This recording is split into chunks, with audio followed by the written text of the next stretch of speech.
ಸರ್ಕಾರಿ ಶಾಲೆಗೆ ಮಾಟ ಮಂತ್ರ ಕಾಟ, ಶಾಲಾ ಒಳ ಹೋಗಲು ಹಿಂದೇಟು ಹಾಕಿದ ವಿದ್ಯಾರ್ಥಿಗಳು. ಸರ್ಕಾರಿ ಪ್ರೌಢಶಾಲೆಯ ವಿದ್ಯಾರ್ಥಿಗಳು ಪ್ರತಿದಿನದಂತೆ ಶಾಲೆಗೆ ಹೋದಾಗ ಅವರಿಗೆ ಆಶ್ಚರ್ಯ ಕಾದಿತ್ತು.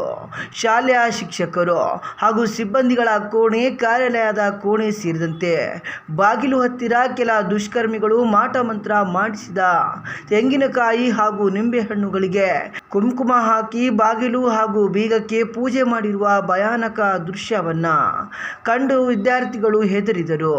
ಇದರಿಂದ ಶಾಲೆಯ ತರಗತಿ ಕೋಣೆಗೆ ಹೋಗುವುದಕ್ಕೆ ಮಕ್ಕಳು ಹೆದರಿ ಹಿಂದೇಟು ಹಾಕಿದರು.